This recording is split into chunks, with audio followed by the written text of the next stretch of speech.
Hello दोस्तों, good morning. मैं अमरदीप, आपके केमिस्ट्री ट्यूटर, और आप सबका ग्लोबल केमिस्ट्री क्लासेस में अमरदीप सर में स्वागत है। तो इसी के साथ हम शुरुआत करते हैं। लास्ट वीडियो लेक्चर में हम लोग वेपर प्रेशर को खत्म किए थे और आज के इस वीडियो लेक्चर में हम लोग नए टॉपिक के साथ शुरुआत करेंगे। और आज का हमारा टॉपिक है फ्रैक्शनल डिस्टिलेशन। तो हम हेडिंग लगाते हैं फ्रैक्शनल डिस्टिलेशन।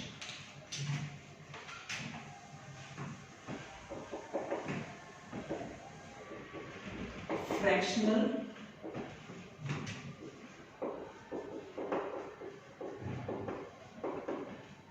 डिस्टिलेशन। अब समझना आपको ये है कि फ्रैक्शनल डिस्टिलेशन होता क्या है। अगर मैं आपसे पूछूं कि फ्रैक्शनल डिस्टिलेशन क्या है, तो आप लोगों की तरफ से एक जवाब आता है ये कि सर फ्रैक्शनल डिस्टिलेशन प्रोसेस है सेपरेट करने का, सेपरेशन प्रोसेस है, सेपरेट करने की विधि है। तो हालांकि ये कंप्लीट डेफिनेशन इसका नहीं है, क्योंकि सेपरेट करने की विधि तो बहुत सारे हैं, जैसे ग्रेविटी सेपरेशन मेथड, जैसे मैग्नेटिक सेपरेशन मेथड, जैसे chemical process. Gravity separation method किसको बोलते हैं? जब हल्का भारी के आधार पे हम लोग दो कंपोनेंट्स को सेपरेट करते हैं, जैसे धान को, चावल और भूसी को हम लोग अलग करते हैं हल्का भारी के आधार पे, तो उसको हम लोग बोलते हैं ग्रेविटी सेपरेशन मेथड। जैसे मैग्नेटिक सेपरेशन मेथड, जैसे हम लोग क्या करते हैं, चुंबक के नेचर के आधार पे, कोई एक चुंबक पदार्थ हो और दूसरा अचुंबकीय पदार्थ हो, तो उसको अगर उसका एक मिक्सचर है तो चुंबक को क्या करते हैं हम लोग लगा करके, जो चुंबकीय है उस पर चिपक जाता है और वो अचुंबकीय वाला जो पदार्थ है वो अलग हो जाता है। इस आधार पे अगर हम लोग सेपरेट करते हैं तो उसको हम लोग बोलते हैं magnetic separation method. Chemical method में क्या होता है कि अगर एक मिक्सचर में दो कंपोनेंट है, मान लो ए और बी, तो हम कोई एक सी ऐसा केमिकल मिलाते हैं उस मिक्सचर में जिसका किसी एक कंपोनेंट के साथ लगाव हो, मतलब उसके साथ इजीली रिएक्ट कर सकता है, और या वोलेटाइल, या फिर बोल सकते हो कि कोई सॉलिड का फॉर्मेशन कर दे। तो उससे क्या हुआ कि लिक्विड सॉल्यूशन में कोई सॉलिड अगर बन के नीचे बैठ गया, तो इसका मतलब अपने आप हमको लिक्विड से सॉलिड को अलग करना आसान है, इस प्रकार से अलग कर लेंगे। या अगर सी रिएक्ट किया तो अगर उसको क्या कर दे, वोलेटाइल मतलब गैस वगैरह बनाकर अगर निकल जाए तो ये इजीली अपने आप अलग हो जाएगा, मतलब सेपरेट हो जाएगा। तो ऐसे भी प्रोसेस है जिसको हम लोग बोलते हैं सेपरेशन मेथड। तो आप हर या सारे सेपरेशन मेथड को आप फ्रैक्शनल डिस्टिलेशन तो नहीं कह सकते हैं। तो फ्रैक्शनल डिस्टिलेशन है क्या, या फ्रैक्शनल डिस्टिलेशन के पीछे इसका प्रिंसिपल क्या है, सिद्धांत क्या है, ये जानना जरूरी है। तो सब लोग मन लगाकर समझेंगे या सुनेंगे। बॉइलिंग पॉइंट के अंतर के आधार पे, बॉइलिंग पॉइंट के अंतर के आधार पे सॉल्यूशन से या मिक्सचर से कंपोनेंट के सेपरेट करने की विधि को फ्रैक्शनल डिस्टिलेशन कहते हैं। मतलब मान लो कि एक मिक्सचर है, मिक्सचर जैसे ही मैंने बोला तो दिमाग में तुरंत आना चाहिए दो या दो से ज्यादा कंपोनेंट है, और अगर मान लो कि उस कंपोनेंट का बॉइलिंग पॉइंट अलग है, अलग अलग बॉइलिंग पॉइंट है, ठीक है, तो अगर बॉइलिंग पॉइंट अलग अलग है तो उस कंपोनेंट को अलग अलग करने की जो प्रोसेस होगा, इसी प्रोसेस को हम लोग क्या बोलेंगे, फ्रैक्शनल डिस्टिलेशन। इसको समझने के लिए हम एक एग्जांपल लेते हैं, जैसे क्रूड पेट्रोलियम। आपने सुना भी होगा, क्रूड पेट्रोलियम जो है वो हाइड्रोकार्बन का एक मिश्रण होता है, मिक्सचर होता है, जिसका जो कि येलोइश ब्लैक कलर का एक लिक्विड होता है, और इसमें बहुत सारे कंपोनेंट्स होते हैं, पेट्रोल, डीजल, केरोसिन, वैक्स और भी बहुत सारे, है ना, बहुत सारे कंपोनेंट्स होते हैं। तो मान लो कि जो क्रूड पेट्रोलियम है वो एक मिश्रण है, येलोइश ब्लैक कलर का एक लिक्विड है, और मान लो कि अगर आप समझने के लिए कि पेट्रोल का मान लो कि बॉइलिंग पॉइंट 30 डिग्री सेल्सियस है, 30 डिग्री सेल्सियस, डीजल का मान लो 40 डिग्री सेल्सियस है, केरोसिन का मान लो 50 डिग्री सेल्सियस है, और वैक्स का मान लो 50 डिग्री सेल्सियस है। तो अगर आप नीचे से उस मिक्सचर को अगर आप हीट करते हो तो टेम्परेचर धीरे धीरे बढ़ेगा, जैसे 30 पहुंचेगा, 30 से थोड़ा बहुत अगर आगे पहुंचेगा तो होगा क्या कि जो भी पेट्रोल के मॉलिक्यूल है वो इवेपोरेट होकर के वेपर बनाएगा, ऊपर वाले लेयर में क्या आ जाएगा, वेपर आएगा, किसका, पेट्रोल का, और उसको क्या करेंगे, एक अलग बर्तन में जमा करके उसको कंडेंस करके, इस प्रकार से पेट्रोल अलग हो जाएगा, कंडेंस करेंगे पेट्रोल बन जाएगा। अच्छा, फिर क्या करेंगे, 30 है, फिर और हीट करेंगे, और हीट करेंगे, जैसे 40 डिग्री सेल्सियस के आसपास पहुंचेगा, 40 डिग्री सेल्सियस के आसपास, तो फिर क्या होगा कि डीजल के मॉलिक्यूल क्या होंगे, इवेपोरेट होंगे, इवेपोरेट होकर के डीजल का वेपर बनेगा। उस डीजल के वेपर को किसी तीसरे कंटेनर में हम लोग क्या करेंगे, जमा कर उसको कंडेंस कर लेंगे, इस प्रकार से वो डीजल मिल जाएगा। फिर क्या करेंगे, फिर से हीट बढ़ाएंगे, टेम्परेचर बढ़ेगा, तो एक समय ऐसा होगा कि टेम्परेचर 50 डिग्री सेल्सियस हो जाएगा। 50 से सही होगा तो केरोसिन के जो मॉलिक्यूल है वो उड़ने लगेंगे, तो इवेपोरेट होंगे, ऊपर जब वेपर बनेगा तो फिर उसको क्या करेंगे, किसी चौथे कंटेनर में जमा कर लेंगे। तो इस प्रकार से केरोसिन आपका अलग हो जाएगा और जो बच गया वो आपका वैक्स हो जाएगा। तो इस तरह से हम लोग क्या कर सकते हैं, कंपोनेंट को सेपरेट कर सकते हैं। तो इस विधि को हम लोग क्या बोलेंगे, फ्रैक्शन डिस्टिलेशन। क्योंकि आपने इस विधि में आपने प्रिंसिपल क्या लगाया, बॉइलिंग पॉइंट का अंतर। क्योंकि बॉइलिंग पॉइंट अलग अलग है तो बॉइलिंग पॉइंट के डिफरेंस के आधार पर हम लोग कंपोनेंट को सेपरेट कर लिए, इसी को हम लोग बोलेंगे फ्रैक्शन डिस्टिलेशन। तो पहले आप फ्रैक्शन डिस्टिलेशन को हेडिंग लगाएंगे और मैं उसमें 2 लाइन लिखाऊंगा, फिर उसके बाद आगे पढ़ेंगे। तो फ्रैक्शन डिस्टिलेशन पहले आप हेडिंग लगाएंगे फ्रैक्शनल डिस्टिलेशन, उसमें लिखेंगे आप लोग separation of components, separation of components from a liquid solution, from a liquid solution on the basis of their different boiling point. Their different boiling point is called fraction distillation, is called fractional distillation. तो ये हो गया fraction distillation क्या है। अब समझते हैं जरा, जैसे मैंने जो अभी आपको फ्रैक्शन डिस्टिलेशन पढ़ाया, ये थ्योरेटिकली जितना सोचने से और समझने से आसान लगता है उतना प्रैक्टिकली बहुत मुश्किल है, बहुत ज्यादा मुश्किल है। जैसे अगर आप ये सोचो ना, जहां से हमको क्रूड पेट्रोलियम मिलता है, अगर इतना प्रोसेस आसान है तो वहीं पे हम लोग क्या कर सकते हैं कि पेट्रोल को, डीजल को, वैक्स को, है ना, उसको अलग करके जहां पे जरूरत है उसके हिसाब से हम वहां पे डिलीवर कर देंगे। लेकिन ऐसा नहीं होता है। आप जानते होंगे कि क्रूड पेट्रोलियम जहां से मिलता है उसको गाड़ी में, व्हीकल्स में डाल करके उसको रिफाइनरी मशीन तक लाया जाता है, रिफाइनरी मशीन तक, और वहां पे बड़े बड़े मशीन उसको डालकर उसको सेपरेट किया जाता है। तो जब इतना आसान होता तो उस बड़ी मशीन की जरूरत भी नहीं था। और इतना छोड़ो, जहां भी कहीं भी पेट्रोल पंप है, अगर इतना आसान होता तो होता क्या कि उसमें एक ऑब्वियस बॉइलिंग पॉइंट अलग अलग है, तो हम लोग क्या करते हैं कि जो चेंबर है नीचे, जो धरती के अंदर जो चेंबर होता है जमीन के अंदर, उस चेंबर में पूरा पेट्रोलियम, क्रूड पेट्रोलियम में डाल दिया जाता और टेम्परेचर एक प्रोवाइड किया जाता 30 डिग्री सेल्सियस। 30 पे जैसे ही प्रोवाइड किया जाता तो वो पेट्रोल का सारा मॉलिक्यूल उड़ता और कंडेंस करने के लिए कुछ ऊपर में ठंडा करने के लिए उसको कुछ एक सिस्टम लगा दिया जाता ताकि आपके और उसको जब किसी व्हीकल्स में अगर डाला जाता तो पेट्रोल चला जाता, जिसको डीजल लेना होता उसको डीजल दे देता इस प्रकार से। लेकिन ऐसा नहीं होता है, तो कहीं ना कहीं ये प्रोसेस बहुत मुश्किल है। तो मैं आपको ये समझाता हूँ कि प्रोसेस कितना ज्यादा डिफिकल्ट है। ठीक है, समझते हैं जरा। जैसे आप ऐसे समझो, जैसे मैंने आपको बोला कि पेट्रोल का जो बॉइलिंग पॉइंट है वो 30 डिग्री सेल्सियस है, ठीक है, और जो डीजल का बॉइलिंग पॉइंट है वो 40 डिग्री सेल्सियस है। अगर मान लो कि आपको अगर आप 30 डिग्री सेल्सियस के आसपास, अगर 30 डिग्री सेल्सियस अगर आप हीट प्रोवाइड करते हैं, टेम्परेचर प्रोवाइड करते हो, तो उस समय पेट्रोल का 1-2 मॉलिक्यूल इवेपोरेट होगा। क्यों? आप बॉइलिंग पॉइंट क्या पढ़े, आपने 9th क्लास में बॉइलिंग पॉइंट यही पढ़ाया ना कि सर बॉइलिंग पॉइंट उस टेम्परेचर को कहते हैं जिस टेम्परेचर पे किसी लिक्विड का पहला मॉलिक्यूल इवेपोरेट करता है, अर्थात वेपर बनाता है। तो इसका मतलब ये हुआ कि अगर 30 डिग्री सेल्सियस है तो 30 डिग्री जब सेल्सियस आप जब प्रोवाइड किए उस मिक्सचर को, तो हुआ क्या कि उस समय पेट्रोल का 1-2 मॉलिक्यूल ऊपर गया। तो इसका मतलब ये हो कि थोड़ा सा भी आपको और टेम्परेचर बढ़ाने की जरूरत है। अगर आपको जल्दी में पेट्रोल चाहिए तो थोड़ा सा आप जैसे ही बढ़ाएं, 34, 35, 36 जैसे ही आप किए, तो हुआ कि 34, 35, 36 पे अधिकांश पेट्रोल के मॉलिक्यूल इवेपोरेट होना स्टार्ट हो गया, ठीक है, और बहुत सारे मॉलिक्यूल ऊपर मिलने लगे। लेकिन एक बात और तय है कि डीजल का भी बॉइलिंग पॉइंट उसके आसपास ही 40 है।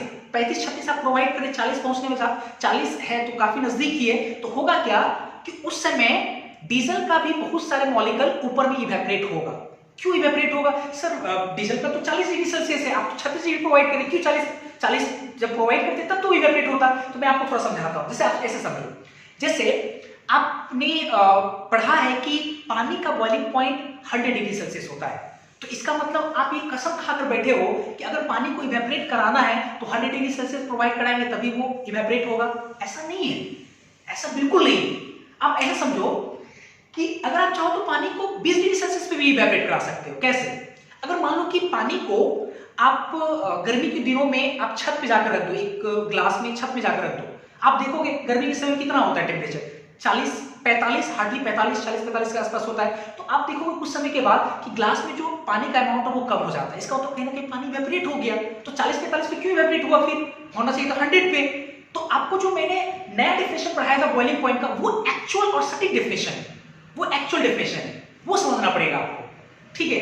अब समझिए पहले वो मैंने जो सटीक डेफिनेशन पढ़ा है वो क्या था बॉइलिंग पॉइंट का, वो ये था कि किसी भी लिक्विड का बॉइलिंग पॉइंट उस टेम्परेचर को कहते हैं जिस टेम्परेचर पे उसका वेपर प्रेशर, मतलब उस लिक्विड का वेपर प्रेशर एक्सटर्नल प्रेशर के बराबर हो जाए, एक्सटर्नल प्रेशर के बराबर। और एक्सटर्नल प्रेशर कितना होता है? 1 atm होता है, 1 atm होता है, ठीक है। अब पहले आप ये समझो 1 atm होता है, ठीक है। तो इसका मतलब ये हुआ कि जो पानी का आप 100 डिग्री सेल्सियस कंसीडर करते हो बॉइलिंग पॉइंट, वो तब होता है ना जब उसके वेपर 1 atm का प्रेशर लगा रहा हो। और आपको हमने पढ़ाया कहीं ना कहीं कि vapour pressure only a function of temperature. तो अगर हम टेम्परेचर को 45 डिग्री प्रोवाइड करेंगे तो उस समय ऑब्वियस उसका वेपर प्रेशर बदल जाएगा, मानते हैं अलग है ना, कुछ अलग होगा। तो आप यही समझो ना 45 डिग्री तो इवेपोरेट कर ही रहा है। तो इस तरह से आपको ये समझ में आना चाहिए कि जब आप 30-35 पे जब आप हीट कर रहे हो, 30-35 डिग्री सेल्सियस पे जब आप हीट कर रहे हो तो पेट्रोल के ज्यादातर मॉलिक्यूल तो ऊपर जा ही रहे हैं, लेकिन इस बात को भी आप मानने से इनकार नहीं कर सकते हो कि डीजल के भी कुछ मॉलिक्यूल ऊपर जाएंगे, डीजल के मॉलिक्यूल जाएंगे। तो अगर मान लो डीजल के भी मॉलिक्यूल जाएंगे, हाँ एक बात तय ये है कि ऊपर में जो पेट्रोल के मॉलिक्यूल जाएंगे और डीजल के जो मॉलिक्यूल जाएंगे तो पेट्रोल का रिलेटिव अमाउंट जो है डीजल के रिलेटिव अमाउंट से ज्यादा होगा, क्योंकि पेट्रोल ज्यादा इवेपोरेट करेगा, उसके ज्यादा मॉलिक्यूल ऊपर जाएंगे और डीजल का कम मॉलिक्यूल ऊपर जाएंगे, लेकिन जाएगा। तो अगर जाएगा तो इसका मतलब ये हुआ कि आप जो थ्योरेटिकल जो आप मेथड लगा रहे थे, सर पेट्रोल अलग कर लिए, डीजल अलग कर लिए, केरोसिन अलग कर लिए, अब वैक्स अलग हो गया, तो वो तो लग नहीं रहा, वो तो प्योर मिल नहीं रहा आपको। क्यों? क्योंकि जब पेट्रोल को आप अलग कर रहे थे तो पेट्रोल के साथ साथ आपका डीजल भी तो मिक्स हो गया। जब डीजल मिक्स हो गया तो क्या वो प्योर पेट्रोल रहा? नहीं, क्योंकि उसमें डीजल भी आ गया है। तो ऑब्वियसली उसको कहीं ना कहीं सेपरेट करना है। तो उसको सेपरेट करने के लिए हम लोग क्या करते हैं, इस प्रोसेस को कई बार रिपीट करते हैं। कई बार इसको रिपीट करते हैं तो रिपीटेशन के बाद एक समय ऐसा होता है कि लास्ट आपके चेंबर में, मतलब जो आपका अगर मान लो पेट्रोल और डीजल ही सिर्फ अगर है मान लो, है ना, तो लास्ट चेंबर में मतलब 3-4-5 बार रिपीट करते करते जो लास्ट जो नेक्स्ट चेंबर होगा आपका, उस चेंबर में पेट्रोल का जो अमाउंट होगा वो रिलेटिवली जो है डीजल के अमाउंट से बहुत ज्यादा हो जाएगा। अर्थात डीजल के अमाउंट जो रिलेटिवली कम होगा, जीरो होगा। इस तरह से आपका क्या होगा, 99.9% आपका प्योर पेट्रोल मिल जाएगा। तो ऐसे हम लोग प्रोसेस को अपनाते हैं और इस प्रकार से हम लोग सारे कंपोनेंट्स को क्या करते हैं, प्योर फॉर्म में अलग कर पाते हैं। तो इसको समझने के लिए मैं आपको एक प्रैक्टिकल चीजें समझाता हूँ, ठीक है। हालांकि प्रैक्टिकल चीजें समझाने से पहले जो मैंने अभी आपको बोला रिलेटिव अमाउंट धीरे धीरे कम होगा, वो कैसे, वो थोड़ा मैं आपको क्लियर कर जरूर पहले। जैसे मान लो कि समझने के लिए बहुत अच्छे समझना है, मान लो कि एक वेसल है, ठीक है, एक कंटेनर है, उसमें मान लो समझने के लिए कि सिर्फ पेट्रोल और डीजल है, ठीक है, पेट्रोल और डीजल है, ठीक है।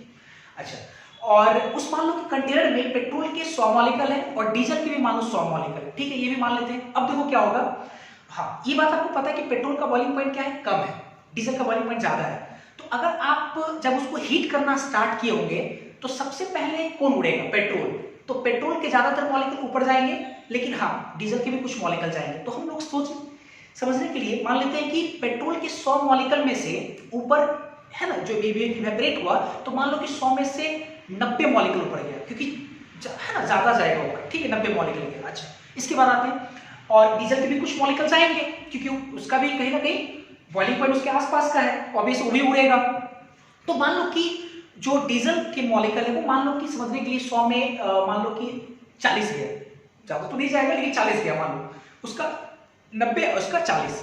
तो जैसे पेट्रोल डीजल है, हीट किए, 100 दोनों का मॉलिक्यूल था पहले, तो 100 में से ऊपर चला गया 90 पेट्रोल का, 10 नीचे बचा हुआ, ठीक है। और जो आपका डीजल उसके 100 में से चला गया 40 ऊपर, मान लो 30 या 40 जो भी, 40 मान लेते, 40 ऊपर चला गया। तो ऊपर में 90 पेट्रोल और 40 आपका क्या है, डीजल वेपर फॉर्म में है। इसको क्या किए, इस पूरे वेपर सिस्टम को एक अलग कंटेनर में बंद कर लिए, अलग कंटेनर में बंद करके उसको कंडेंस किए, वो लिक्विड बन गया। तो अब इस लिक्विड में क्या आ गया, 90 मॉलिक्यूल पेट्रोल का और 40 मॉलिक्यूल आपका डीजल का। फिर यही प्रोसेस फिर से अपनाएं, फिर से 30-35 में फिर गर्म किए।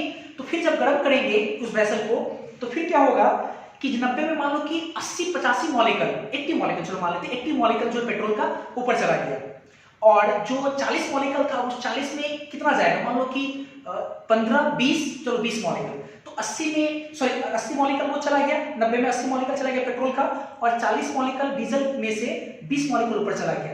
तो ये 80 और 20 का आया, ठीक है, फिर इसको क्या किए, एक तीसरे कंटेनर में लेकर के क्या किया, उसको कंडेंस किए, लिक्विड बना लिए, और फिर से क्या किए, फिर से एक बार रिपीट किए। तो फिर मान लो है ना 80 में फिर मान लो कि वो 70 मॉलिक्यूल चला गया, पेट्रोल का 70 मॉलिक्यूल चला गया, और उसका 20 था, 15-20, तो उसमें मान लो 10 चला गया। तो आपको नहीं लगता एक समय ऐसा आएगा जब पेट्रोल का मॉलिक्यूल 60-70 जैसे ही मिलेगा, तो उस समय डीजल का जो मॉलिक्यूल है वो 2, 3, 4 मिलने लगेगा, मतलब उसके रिस्पेक्ट में टेंस टू जीरो है, टेंस टू जीरो है। इसका मतलब एक समय ऐसा होगा कि लास्ट ऐसा प्रोसेस अगर कई बार रिपीट करेंगे तो लास्ट तक आते आते क्या होगा कि जो आपका लास्ट चेंबर है उसमें पेट्रोल आपको प्योर मिलने लगेगा। सही, तो इस प्रकार से हम लोग सेपरेट करते हैं। तो मैंने ये आपको ओरली बोला है, हालांकि मैं इसको चाहूँ तो मैथमेटिकली भी प्रूव कर सकता हूँ, इसको हम मैथमेटिकली भी प्रूव करेंगे, देखते हैं इसके साथ फ्रैक्शन डिस्प्लेसमेंट। ठीक है, समझते हैं। जैसे इसके लिए क्या करते हैं कि एक ठीक है मिक्सचर लाते हैं, हमको सेपरेट करना है, एक मिक्सचर लाते हैं एक क्लोज कंटेनर में। ठीक है, तो मान लो कि ये आपका क्लोज कंटेनर है,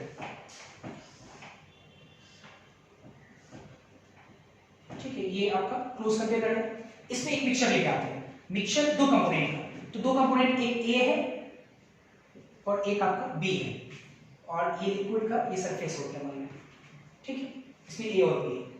ठीक है, अब सवाल ये है कि ए और बी जो 2 कंपोनेंट लाए हैं उनका नेचर क्या होगा, क्योंकि कंपोनेंट्स का तो नेचर हो ही सकता है, एक जो ए कंपोनेंट है वो वोलेटाइल हो सकता है, नॉन वोलेटाइल हो सकता है, जो बी कंपोनेंट है वो भी वोलेटाइल हो सकता है, नॉन वोलेटाइल हो सकता है। तो मेरा ये कहना है कि अगर दोनों नॉन वोलेटाइल है तो उसको आप लोग बॉइलिंग पॉइंट के आधार पर तो सेपरेट कर नहीं सकते हैं, क्योंकि दोनों इसलिए वेपर बनाएगा ही नहीं, वेपर बनेगा ही नहीं, तो ऑब्वियस इसको सेपरेट नहीं कर पाएंगे। हाँ, अगर मान लो कि एक वोलेटाइल है एक नॉन वोलेटाइल है, तो इसको सेपरेट करना आसान है। क्यों आसान है?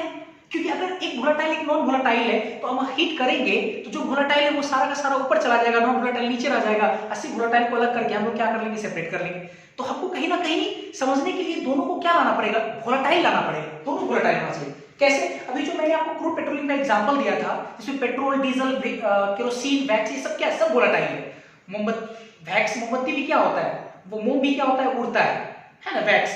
फिर और भी बहुत सारी चीजें हैं, जैसे आपका डीजल भी आपका वोलेटाइल है, जैसे आपका पेट्रोल भी वोलेटाइल है, केरोसिन वोलेटाइल है। तो हम मान के चलते हैं कि ए और बी दोनों का दोनों क्या है, वोलेटाइल है, क्योंकि वोलेटाइल को सेपरेट करना थोड़ा मुश्किल है, जिसको हम लोग क्या करेंगे, फ्रैक्शन डिस्टिलेशन की मदद से इसको कई बार रिपीट करके इसको अलग करेंगे। तो ए और बी क्या वोलेटाइल है, तो मान लेते हैं पहले यहाँ पे लेट ए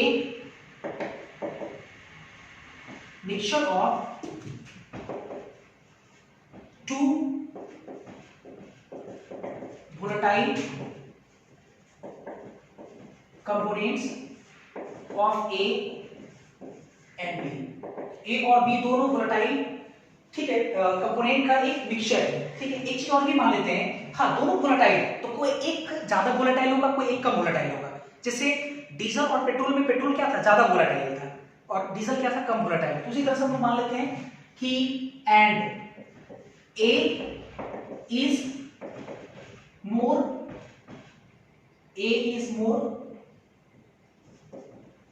volatile than B। तो A मान लेते हैं क्या है, ज्यादा वोलेटाइल है किससे, B से। तो एक बात होता है, इसका मतलब P नॉट ज्यादा होगा किससे, PB नॉट से। ये मैंने आपको पढ़ाया है, पार्शियल प्रेशर जो ज्यादा वोलेटाइल होगा उसका पार्शियल प्रेशर ज्यादा होगा कम वाले वोलेटाइल से। ठीक है, इसके बाद देखते हैं जरा। अच्छा, अब क्या है कि ये दोनों वोलेटाइल है, ऑब्वियस अगर हम हीट सप्लाई करेंगे, अगर इसमें टेम्परेचर बढ़ाएंगे, तो अगर ए ज्यादा वोलेटाइल है तो ए के मॉलिक्यूल ज्यादा मिलेंगे ऊपर में, ठीक है, और बी के मॉलिक्यूल मिलेंगे लेकिन कम मॉलिक्यूल मिलेंगे, कम मिलेंगे। ठीक है, तो मान लो कि है ना ऊपर में ए और बी मिलेगा, तो ऊपर में अगर ए और बी मिलेगा तो ए और बी का कुछ ना कुछ मोल फ्रैक्शन होगा, जिसको हम लोग किससे रिप्रेजेंट करते हैं, वाई ए और वाई बी से, मतलब ए का वाई ए और बी का वाई बी। उसी प्रकार से नीचे में जो ए और बी है इसका मोल फ्रैक्शन कितना मान लेते हैं, एक्स ए एक्स बी, लिक्विड फेज में एक्स ए एक्स बी, और ऊपर में वेपर फेज में वाई ए वाई बी। अब क्या है कि जैसे ये और ये दोनों एक दूसरे के साथ इक्विलिब्रियम पे आएगा, ठीक है, एक प्रेशर लगाएगा मान लेते हैं P, इसको हम लोग बोलेंगे वेपर प्रेशर ऑफ सॉल्यूशन। ठीक है, अब क्या करते हैं कि ठीक है, अब एक चीज बताओ कि अगर A ज्यादा वोलेटाइल है B कम वोलेटाइल है, इसका मतलब कि ऊपर में जो आपको A और B मिला होगा, जैसे कि मैंने आपको ओरली ही बताया था कि Y ज्यादा होगा YB से, मतलब रिलेटिव अमाउंट जो है A का ज्यादा मिलेगा B से। ठीक है।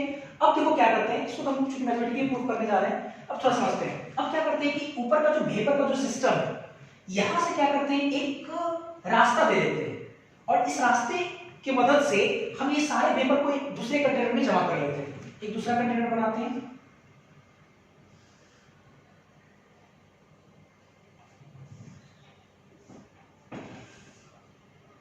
ये एक दूसरे कंटेनर में हम लोग क्या करते हैं, जमा कर लेते हैं।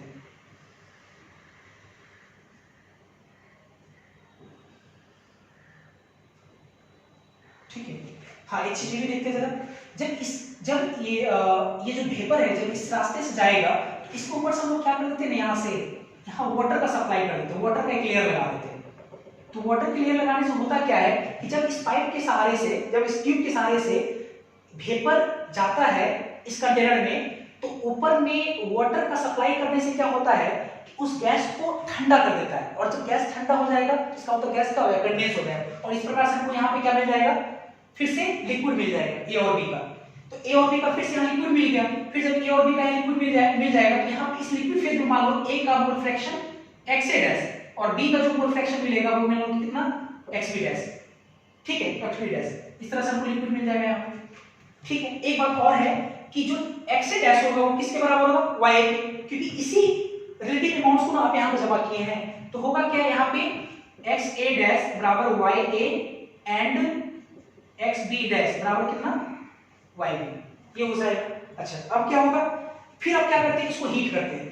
हीट करेंगे तो फिर क्या होगा कि अब ए और बी के मॉलिक्यूल फिर ऊपर जाएंगे। हाँ, ये भी बात है कि ए का मॉलिक्यूल कम जाएगा, सॉरी ज्यादा जाएगा, बी का मॉलिक्यूल कम, क्योंकि एक ज्यादा वोलेटाइल है। तो मान लो कि यहाँ पे वाई ए डैश क्योंकि वाई मान है, और इसका जो जाएगा बी का रिलेटिव अमाउंट उसका मान लो वाई बी डैश। जब ये दोनों इक्विलिब्रियम पे आएगा, इक्वेशन रहेगा, इसको हम लोग बोलेंगे वेपर प्रेशर ऑफ सॉल्यूशन, और इसको मान लेते हैं हम लोग P1। कितना मान लेते हैं, P1 मान लेते हैं, या P डैश मान लेते हैं, अच्छा रहेगा P1 या P डैश। ठीक है, P डैश मान लेते हैं। ठीक है, अब फिर क्या करते हैं कि फिर से ये जो आपको मिला वेपर का एक सिस्टम मिल रहा है, फिर से इसको क्या करते हैं, इस वेपर को एक ट्यूब के सहारे से तीसरे कंटेनर में जमा कर लेते हैं, और फिर उसको है ना कंडेंस करके फिर से इस प्रोसेस को रिपीट करते हैं। क्योंकि कई बार हम रिपीट करेंगे तभी मैंने आपको रिलेटिव अमाउंट धीरे धीरे क्या होगा, एक का अमाउंट ज्यादा हो जाएगा, एक का अमाउंट कम हो जाएगा, इस प्रकार से वो सेपरेट हो जाता है।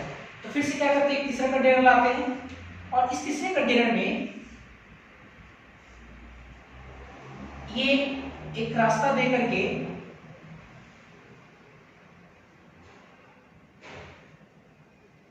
हम लोग इस वेपर को जमा कर लेते हैं। फिर से उसी तरह से यहां पे वाटर सप्लाई करेंगे, वाटर सप्लाई करेंगे, ये H2 है, H2 का लेयर इसमें सप्लाई करेंगे। तो इससे हुआ क्या है कि जो भी गैस मॉलिक्यूल जा रहा है इससे, वो गैस मॉलिक्यूल ठंडा होकर क्या बना देगा, लिक्विड बना देगा, कंडेंस होकर यहाँ लिक्विड आ जाएगा। फिर से यहाँ लिक्विड आएगा तो ए और बी का कुछ रिलेटिव अमाउंट मिलेगा, जिसको हम लोग लिक्विड फेज में रिलेटिव अमाउंट मान लेते हैं। इसका कितना, एक्स ए डबल डैश ए का, और बी का एक्स बी डबल डैश। ठीक है, फिर इसी तरह से इस प्रोसेस को अपनाएंगे तो फिर से वेपर बनेगा। तो यहाँ पे वाई ए डबल डैश और वाई बी डबल डैश। जब इक्विलिब्रियम पे पहुंचेगा दोनों तो एक प्रेशर लगाएगा, जिसको हम लोग बोलेंगे वेपर प्रेशर ऑफ इस कंटेनर के द्वारा सॉल्यूशन का जो वेपर प्रेशर रहेगा उसको मान लेते हैं P double dash. P double dash pressure रहेगा, यहाँ पी लग रहा है, पी डैश, यहाँ पी डबल डैश। फिर इस तरह से कई बार इसको हम लोग क्या करेंगे, रिपीट करेंगे इस प्रोसेस को। और एक समय ऐसा आएगा कि जिससे आते आते क्या होगा, आपका ये पूरी तरह से एक कंपोनेंट जो है ना सेपरेट हो जाएगा दूसरे कंपोनेंट से। देखते हैं कैसे, इसको मैथमेटिकली भी समझते हैं, जैसे तो मैंने आपको ओरली समझाया था इस चीज को। देखते हैं, हाँ यहाँ पर एक चीज और, एक्स ए डबल डैश जो होगा बराबर होगा वाई ए डैश के, क्योंकि इसी को हम लोग यहाँ पे इकट्ठा किए हैं, और एक्स बी डबल डैश जो होगा वाई बी सिंगल डैश के बराबर होगा। फिर यहाँ तक, इसके बाद आते हैं, देखते हैं पहले ये फर्स्ट कंटेनर को लेकर समझते जरा। फर्स्ट कंटेनर जो आपका है उसमें अगर हम लोग P की बात करें, वेपर प्रेशर की बात करें, तो P बराबर कितना होगा, दोनों वोलेटाइल है। मैंने आपको पढ़ाया भी था case 2, binding liquid solution containing both solid and solvent are volatile. यहाँ पे A और B दोनों का दोनों क्या है, वोलेटाइल। तो उसके कारण जो प्रेशर रहेगा वो क्या हो जाएगा, PA प्लस PB। PA को लिख सकते हैं हम लोग PA नॉट इंटू एक्स ए, याद होगा रोस्टो से, अब plus PB not I into कितना, एक्स बी। बिल्कुल, ये मैंने आपको पढ़ाया होगा कभी। अच्छा, एंड अगर हमको लिखना है वाई, तो डॉल्टन्स लॉ के अकॉर्डिंग हम लोग पढ़े कि पी ए, बढ़िया से, पी ए बराबर वाई ए इंटू टोटल प्रेशर पी, है ना। डॉल्टन्स लॉ से क्या पढ़े हम लोग पढ़े डॉल्टन्स लॉ से बढ़िया से वाई ए बराबर डायरेक्ट में लिखता हूं यहाँ पे P A upon P, P upon कितना लिख सकते हैं पी, और पी की जगह कितना लिख सकते हैं हम लोग, पी की जगह पे हम लोग लिख सकते हैं P A not into x A, और पी की जगह लिख सकते हैं P A not into x A P B not into x B, ऐसे लिख सकते हैं हम लोग ये पी की जगह पे। अच्छा, अब क्या करते हैं, एक्स ए को इधर लाते हैं, तो यहाँ पे वाई ए बटा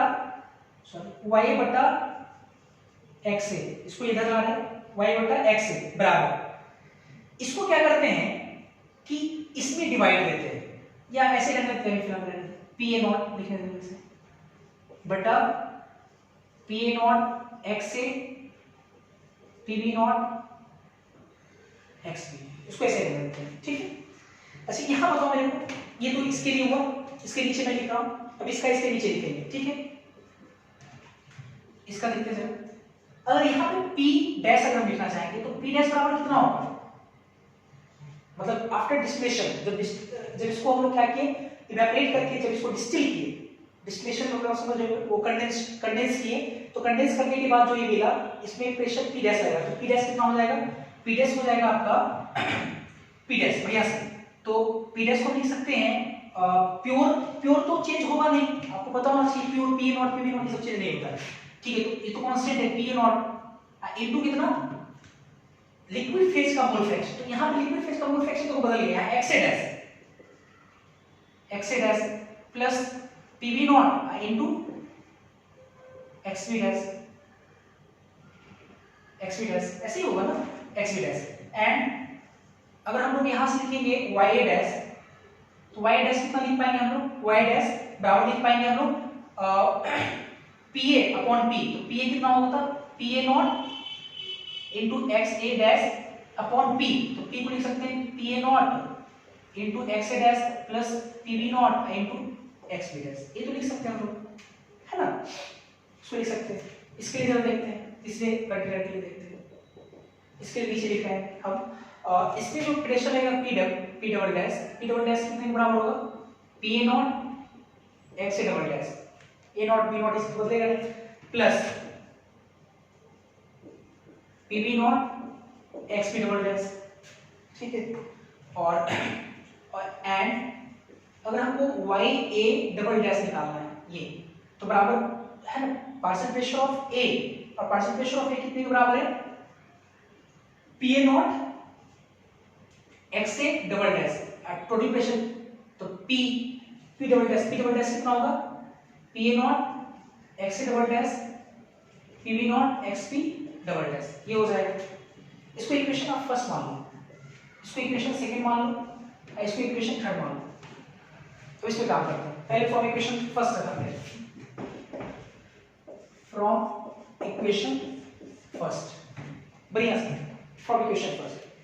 इक्वेशन फर्स्ट हमारा है Y A upon x A बराबर पी ए नॉट अपॉन, ठीक है, जो भी हो, अब इसको थोड़ा सा आगे वही सिंपलीफाई करके कर रहे हैं, ठीक है, वही चीज है, ये इसी से ये आया है, तो ठीक है, हम इसको ही मान लो इक्वेशन फर्स्ट, ठीक है। तो ये एक्स ए, नीचे में क्या है आपका P A nought x A plus P B nought x B, ये वाला इक्वेशन, ठीक, वही चीज है, इसको भी मैं उसी तरह से चाहूँ तो कर सकता हूँ, ठीक है, खैर ये लिखा है। इसके बाद आते हैं जरा, इसको क्या करते हैं, पी नॉट से दोनों तरफ डिवाइड करते हैं, तो ये तो एक हो जाएगा, ये तो एक हो गया, इसमें डिवाइड कर जब कर रहे हैं तो उसको अलग अलग कर देते हैं, तो अलग अलग करेंगे तो ये तो हो जाएगा एक्स ए, और ये कितना हो जाएगा P B nought P A not into कितना एक्स बी, ये हो जाएगा, ठीक है। वाई अपॉन एक्स ए बराबर 1 upon x A plus P B nought P A not into x B, ये मेरे पास है। अब मेरा आपसे क्वेश्चन है कि हमें थोड़ा सा मैथमेटिकल लगाना पड़ेगा, मैथमेटिक्स का कॉन्सेप्ट लगेगा, यहां पे हमको ये सोचना है कि ये जो पूरा टर्म है नीचे वाला, ये नीचे वाला जो पूरा टर्म है वो 1 से छोटा है कि 1 से बड़ा है, ये सोचना है आपको। तो एक चीज देखो, पहले आपको एक चीज पता है कि x से मोल फ्रैक्शन है जो कि 1 से हमेशा कम होगा, श्योर है, क्योंकि a और b है तो b का भी तो कुछ कंट्रीब्यूशन रहेगा। ये 1 से कम है, ये भी 1 से कम है, x भी। और जो pv not upon pa not है, यहाँ पे भी हम लोग एक रिलेशन निकाले, क्योंकि मान के चले थे कि a ज्यादा वोलेटाइल है तो pa नॉट ज्यादा है pv नॉट से, अर्थात pv नॉट और इधर से ऐसे लाएंगे pa not, pv not upon pa not less than 1, मतलब ये 1 से ये भी छोटा है, तो ये 1 से छोटा है, ये भी 1 से छोटा है और ये भी 1 से छोटा है। तो हमको ये समझना है कि ये नीचे वाला पूरा टर्म 1 से छोटा होगा कि 1 से बड़ा होगा, ये समझना है। 1 से छोटा होगा कि 1 से बड़ा होगा, ये समझना है आपने। तो देखते हैं, जरा समझना है आप लोगों को। जैसे एक चीज अब दो यहाँ पे, जैसे मेरा एक चीज कहना है कि ये अगर 1 से छोटा है और ये भी अगर 1 से छोटा है, तो अगर आप इन दोनों को मल्टीप्लाई करोगे तो हमेशा वो 1 से छोटा ही आएगा। और जब 1 से छोटा है और आपको पता है कि ये जो 1 से छोटा है उसमें से 1 इसको घटाते हैं तो इसका बचा हुआ अमाउंट आता है, x से आता है, तो जब इन दोनों को आप ऐड करोगे तभी वो 1 से छोटा ही आएगा। मैं एक दो डेटा रख करके मैं आपको समझाता हूँ। जैसे आप ऐसे समझो ना, आप x भी कितना भी बड़ा क्यों ना लो, बड़ा कितना हो सकता है 0.99, सबसे बड़ा होगा संख्या 1 से छोटा में सबसे बड़ा संख्या 0.9, इसको 0.99 ले लो, इसको भी ले लो बहुत बड़ा, ये भी 1 से छोटा होगा 0.99 ले लो, तो ये अपने आप कितना हो जाएगा 0.01 होगा। दिमाग चलाओ 0.01 होगा, क्योंकि जब 0.9 जब x भी को मान लीजिए, इसका मतलब इसका कितना हो गया 0.01। अब देखो 0.9 है ना 0.99, अगर आप 0.99 जो सबसे बड़ा नंबर लेकर के मल्टीप्लाई कर रहे हैं, इसको भी सोच लीजिए कि एक बड़ा वैल्यू है 0.99, अच्छा दोनों को मल्टीप्लाई करोगे 0.99 into 0.99 तो 0.98 आएगा, 98।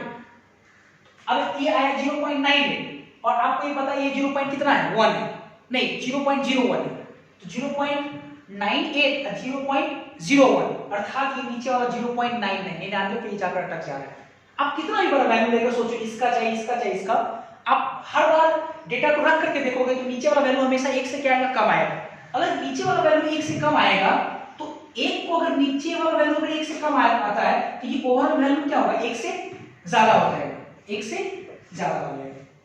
ये 0.99 तो मतलब 100/99 होगा, तो 1 से ज्यादा हुआ या नहीं, 1 से ज्यादा हो जाएगा, ठीक है। तो इसका मतलब हुआ ya और xa ग्रेटर देन 1, अर्थात ya ज्यादा है किससे xa से, ya ज्यादा है xa से, बढ़िया सीखना यहाँ पे। सिमिलरली इसी प्रकार हम लोग अगर इक्वेशन 2 का इस्तेमाल करेंगे और ऐसे इसको अप्रोच करेंगे इक्वेशन 2 का, आपको नहीं लगता xa डैश इधर आएगा तो y dash upon xa dash pa not को फिर इसमें डिवाइड करके हम लोग जब लाएंगे रिलेशन तो यहाँ पे हमारा क्या बनेगा ya डैश जाते होगा किससे xa डैश से, एंड ठीक है, एंड ये कहां से आया छोटा सा तो फ्रॉम इक्वेशन 2 से, और एंड इस केस में क्या आएगा ya डबल डैश आ जाएगा जाते किससे xa डबल डैश, ये कहां से आया आपका फ्रॉम इक्वेशन 3 से, ये इक्वेशन 3 से आया आपका इक्वेशन 3 से। अब देखते हैं जरा, अब देखते हैं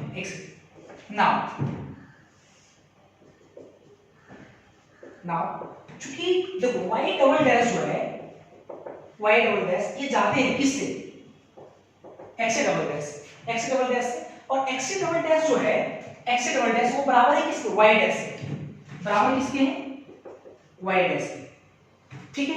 उसके बाद देखते हैं y डैश जो है जाते हैं किससे x डैश से, y डैश जाते हैं किससे x डैश से, और x डैश जो है x डैश वो बराबर किसके y से, बराबर किसके y के। अब देख लो जरा अच्छे से y double dash y dash और y, तो मैंने जो आपको बोल कर समझाया था कि हर बार अगर इस प्रैक्टिकल को रिपीट करेंगे, इस चीज को कई बार अगर अलग अलग चैम्बर से इसको गुजारते हैं तो रिलेटिव अमाउंट जो होगा वो क्या होगा हर बार क्या होगा बढ़ेगा किसी एक कंपोनेंट का, मतलब एक कंपोनेंट का रिलेटिव अमाउंट जो डोमिनेट करने लगेगा तो अर्थात दूसरा कंपोनेंट अपने आप कम हो जाएगा और इस तरह से हमको प्योर कंपोनेंट मिल जाएगा।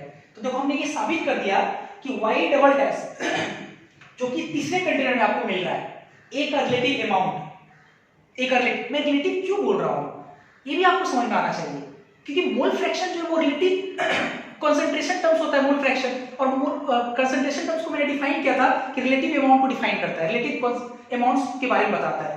तो कहीं ना कहीं वाई डबल डैश जो है, वाई डबल डैश वो तीसरे कंटेनर में ज्यादा है दूसरे कंटेनर और पहले कंटेनर के मुकाबले। इसका मतलब ये हो कि अगर वाई डबल डैश ज्यादा हो गया, बहुत ज्यादा, तो आपको नहीं लगता कि रिलेटिव अमाउंट एक बार अगर ए का ज्यादा डोमिनेट करने लगा तो अपने आप बी कम हो जाएगा, अभी जैसे ही कम होगा तो आपको प्योर ए मिलने लगेगा। इस प्रकार हम लोग एक लाइन इतना लिखने के बाद एक लाइन हम लोग मेंशन कर सकते हैं, वो लाइन ये होगा। पहले तो वो लाइन मैं मेंशन कर दूंगा, पहले आप इसको नोट करो। ये क्लियर हो गया कि हम लोग ये लाइन दिखाएंगे कि इस प्रकार हम लोग देख पा रहे हैं क्या कि जो मोर वोलेटाइल कंपोनेंट है वो फाइनल कंटेनर में डोमिनेट करने लग रहा है, डोमिनेट कर जाता है, जिसकी वजह से ए जो है वो पूरी तरह से वो सेपरेट हो जाता है बी से। मैं ये लिखवा दूंगा, पहले आप इसको नोट करें। क्लियर है?